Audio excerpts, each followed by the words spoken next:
Hello and welcome to Woodbridge, the best town around. My name is John McCormick. I'm the mayor of this great town, and we're here today on a very hot Saturday morning outside Town Hall for Overdose Awareness Day. And I would like to start the day by presenting a proclamation to David Kolodziński, who runs our health department. And it's a long thing. I won't read it, but I'll give you one sentence or one paragraph, I should say.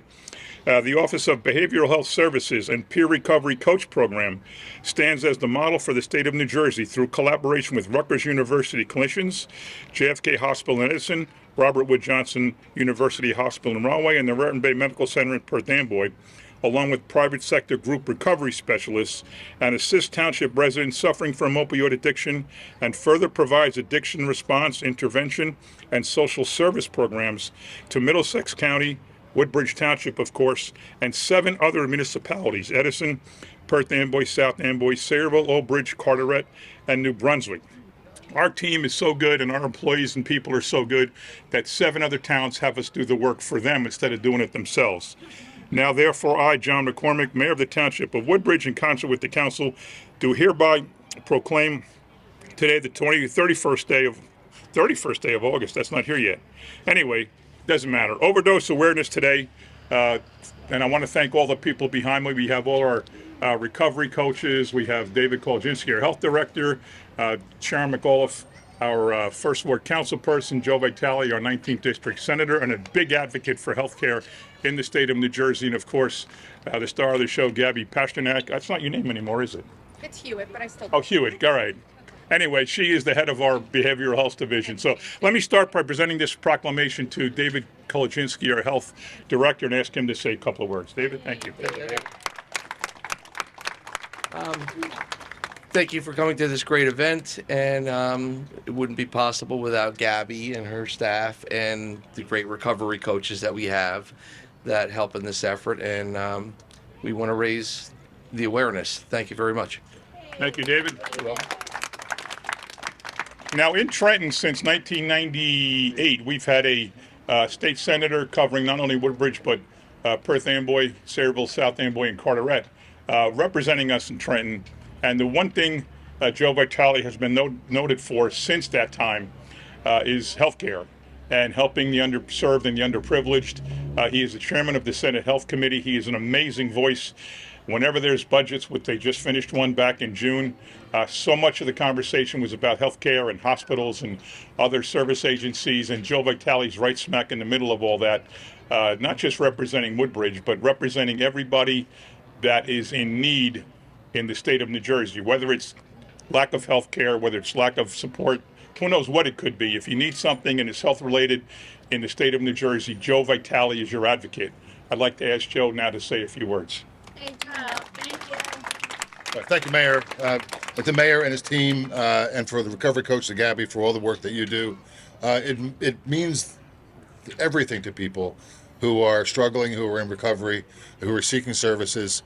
This is the most important day of their lives. When they make a phone call, when they reach out for help, nothing matters more to them than seeking help and getting the kind of help that they get from my recovery coaches.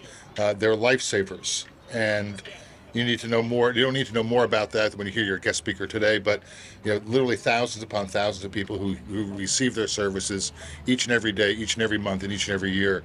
I couldn't be more proud to be associated with them and the work that they do. Over the years, we've introduced lots of legislation, passed lots of laws around recovery, access to the lock zone, access to first response, access to care. And now we're really fighting hard for sober living homes, so that those individuals individuals can serve those individuals, be able to get housing, be able to live with those individuals who are seeking help, to live together in a common cause and a common purpose, to get help, to get recovery, to move on with their lives. And so we do lots in Trenton, but it's one thing to pass a law. One thing to advocate for change. It's another thing for people to actually, grab the bull by the horns and take up the cause and move forward in helping people each and every day. It matters everything to them, and it matters a lot to me and to the mayor. Again, thank you for this day. It's wonderful to all the folks who are vendors here, the providers, the advocate community, for keeping this movement alive, for normalizing addiction and recovery, We have a hotline for suicide 988, working on funding for that as well. So we have first responders going out to meet people where they are at that moment of need when they're contemplating taking their lives. And so, what's mental health services, but the physical health services, the folks who are here today, again, make all the difference in the world in terms of making sure that they get the help that they need. Mayor, thanks again for the invite. Another great year. Thank you. Thank you, sir. Representing our Township Council, she is the first Ward Councilwoman where we are, covering Woodbridge proper and Seawarren. Ladies and gentlemen, Sharon McAuliffe. Thank you, Mayor. Thank you to everybody who's out here today. This is a really great function. This team is so amazing. It's so nice when I have people come up to me and say, I'm so grateful for all the services that Woodbridge Township does. I personally know people who have gone through this and are really recovering because of the team that we have behind us. And it's amazing, and I want to thank each and every one of you for everything that you've done. Keep doing a great job, and we're here. If anybody needs help, just give us a call. We're all here to help you guys. Thank you so much for everything. Thank you, Sharon. For all the people waiting, and not just bagels, for the bagels to be served, she'll be right there. She had to take a break. She does have a commitment here in Woodbridge Townships. Every now and then she comes out. But thank you very much, Sharon. Now I'd like to introduce the superstar of behavioral health here in Woodbridge Township. Gabby Hewitt, formerly Gabby Pasternak, is relentless. And I mean that in a very, very good way. Just today she says, can we talk? And I said, sure. And she says, we got to get one of those kiosks. We have one. Where do we have one, Gabs? At the health center. Right here in our town at the health center. We tried to get one in Metro Park. It didn't go well or didn't get approved, but now we're going to try again. There's new leadership in New Jersey Transit. There's also Hackensack Meridian Health is building their headquarters there, and they're going to have a facility, healthcare facility there. So she said, let's go try it again. She doesn't give up, advocating for people with behavioral health needs, with drug issues, with addiction issues, you name it. You heard me say it before, 7 towns around us go to us for help. And that's because of Gabby and the job she does leading this wonderful organization. It goes back to Dr. Bonnie Nolan, who helped get us going. It goes back to the men and women in purple shirts all around us here who are recovery coaches, who can get a call in the middle of the night and get up and get out and go to the emergency room and sit with somebody and become their friend, become their confidant, become somebody they can trust, become their friend, become somebody they can talk to, get them the programs they need, get them the services they need. It's an amazing, amazing program. And now I'd like to introduce the great Gabby Hewitt to talk a little bit, and she's also going to introduce our guest speaker. Ladies and gentlemen, Gabby. Thank you. So thank you so much, everybody, for coming and attending. Thank you to our administration and our great mayor for allowing us to begin this program. So it'll be, next year will actually be 10 years of this wonderful program being in service. Thank you to our director for supporting us. Thank you to all of so I'm not only the superstar of this show, the whole superstar is our entire team. And this is just a fraction of our team. But all those people in purple back there are the ones that are really responding and being the ones there head on and really supporting somebody at their lowest and at their greatest need. And again, thank you to all the vendors, because we've worked with each and every one of you to help support one of those people that we got a call for and that really needed our services. And this is just a fraction of the people that we've worked with. Of course, not every vendor could attend, so just kind of recognizing that there's so many services available in Middlesex County as a whole that are out there and available to you. Whatever the needs may be, those services are out there. The next thing I really just wanted to say and thank is, train of thought. Yes, no, just thank you for everything that everybody has done to really support us and to make this event the biggest success that it really is. Each year it's grown bigger and bigger, and I can't thank everybody enough. It really is a true success, and like the mayor said, thanks to our initial starter, Dr. Bonnie Nolan, who couldn't be here today. But without this, we wouldn't be able to help support all of Middlesex County, not just those 7 towns that really partner with us. Our services are available to anybody in Middlesex County. If you know anybody that needs our services in Middlesex County, have them call our hotline number. Our hotline number, I always give it out, 732-596-4199. that is 24/7. One of those coaches will answer at any time of the day, night, whatever it may be. So again, thank you so much, everybody. And with that, I would love to introduce our guest speaker, Tara. Whew, I'm so nervous. Oh my God. It used to cost me a lot of money to feel like this.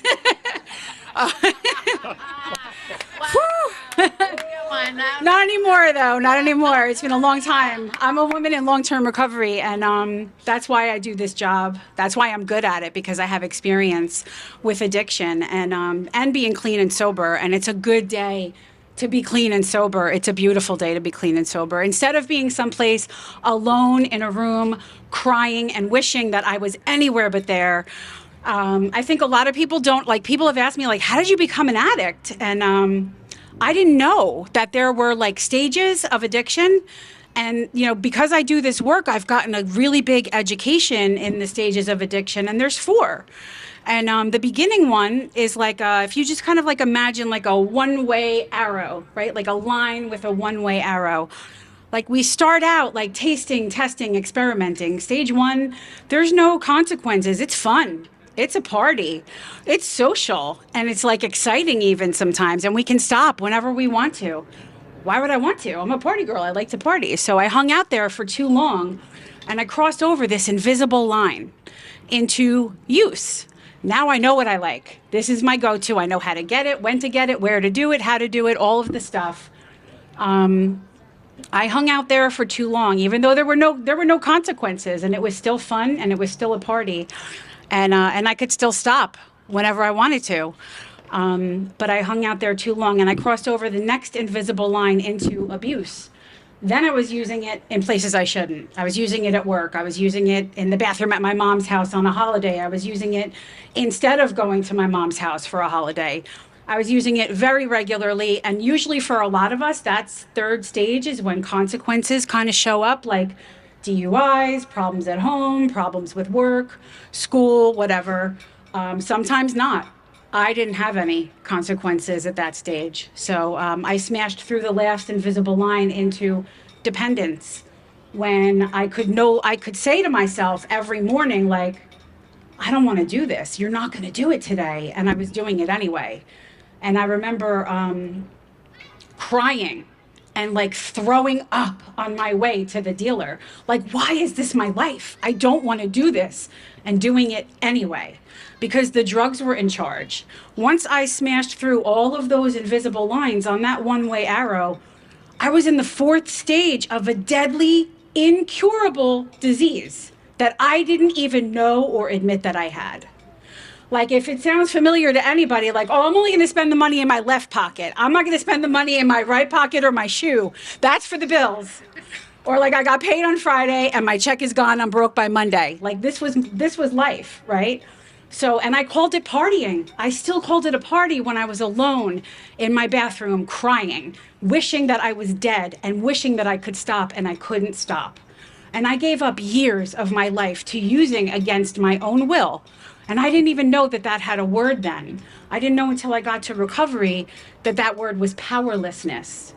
The first step in the 12-step program that I practice is we admitted that we were powerless over the disease of addiction, that our lives had become unmanageable. And I didn't know powerlessness meant like I was using against my own will, even when I didn't want to. My strongest willpower and my most sincere desire to stop, and I couldn't do it. I needed other people. So that's where my recovery journey began. And I didn't, I was not like, I didn't land there and stay. Like, I thought I had the luxury of hitting a bottom and then deciding, I don't know, I think I might have another run in me. I think I might still be able to party on the weekends. But that was not the case. So I ended up coming back to recovery. Thank God I had the luxury of making it back. And when I got clean, the last time I got clean, it was a luxury to hit a bottom. People are dying before they have a chance to hit bottom now. I used for years. I used with my brother. He was my running buddy. I used with my sister. She was my running buddy. They're both dead from overdoses. And 5 kids, 5 addicts. 2 are dead from overdoses. 2 are still using, and I'm in recovery. So the odds are not in our favor. we're losing the war on drugs. Thank you. Oh my God, thank you. So I feel so grateful for my spot. I feel so grateful for just breathing today. I'm grateful to be alive because like I should be dead. Like I did enough drugs to kill like at least everybody on that side. And I should be dead, but I'm not. And like this gives me a chance to like show up for other people. And no matter how far down we have fallen, like when I get to use my experience, strength, and hope to help another person get through their lowest moment, it is like it's fulfilling like my soul's purpose for having been spared. That's how I feel about doing my job. And the people that know me know that. Like it shows because I love what I do and I love that I get to do this. I feel so blessed that I get to do this because you know, not all of us get to live and work our purpose in life, right? And I feel like I'm getting to live two lives in one. So you know, I don't know about anybody else here. Like I grew up in that house of like, I'll give you something to cry about. Don't make me come in there. You know, we didn't talk about feelings. We didn't talk about, you know, let's unpack that and figure out why are you feeling this way? No, I was told like, shut up or you're going to get smacked. And so I learned from a young age that it wasn't safe not only to express feelings, it wasn't even safe to have them. So when I met drugs at a young age, it was like a perfect fit, you know, it just layers and layers and layers of protection on top of those feelings that I couldn't express. I didn't have any outlet for them. I also didn't learn the language of feelings. I didn't learn how to talk about feelings. And when I first got clean, if you asked me how I felt, I would say like, I feel effed up or I feel pissed off. And thank God for the women in recovery who taught me, sweetheart, those are not feelings. They had to show me the picture with the faces and the chart to like teach me how to talk about feelings. So, and I always say this for dads of daughters, because if you're a dad of a daughter, please know that she gets her self-esteem from you. My dad told me when I was a little kid that I was a mistake. He was young. He was, you know, they were young. I always often joke like I was raised by wolves. My parents were young when they had us. And my mom said, there's 2 kids now. You have to get a real effing job. And he was a singer in a band. He thought he was going to be famous, I guess, and he resented it. So I grew up feeling apologetic about my existence. Like just being born, I ruined somebody's life. So when I met drugs, that low self-esteem and that feeling of rejection was a perfect fit. Thank God now we have some awareness about that stuff. We have awareness now. We know about the stages of addiction. We know nobody like wakes up banging heroin, you know, like so, there are stages of this. We all start in the same place when it's fun and it's social and it's a party, or it's our solution to how we feel, and then it becomes our problem. And then we can't escape it. And then we're doing it even when we don't want to. So if any of that sounds familiar to you, you know, like you might be one of us, you might be our people, and if you are, you're in good company. I used to recover anonymously. I do still attend a 12-step anonymous program.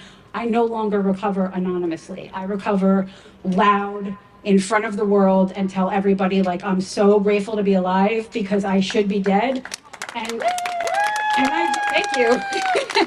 And I do that so nobody has to die alone in a bathroom crying and wishing that they were dead. I want people to know this is what an addict looks like. It's not somebody living in an alley with like a dirty needle in their arm. It's not somebody like vagrancy. That's what I thought when I thought addict. I was like, I'm an addict. I have 2 jobs. I drive a big truck. I have a big apartment. I have a smoking hot boyfriend. How could I be an addict? I didn't know that addiction was even I called it partying when I was alone, crying I was alone, crying in my bathroom, wishing I was dead. So thank God for days like this. Thank God for people like you guys who come together to like do all of this community work and make all of this available. They didn't have this.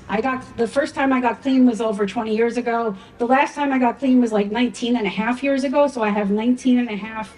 January will be 20 years clean and sober. And I don't say that to brag. Oh my God, I'm getting all this applause. It's awesome.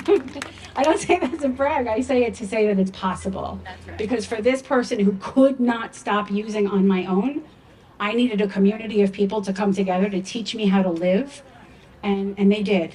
And now I get to work with and for them and for you guys, and I love what I do. thank you guys for giving me a chance to do what I love, and I'm just going to keep doing it. Thank you so much for letting me be here today.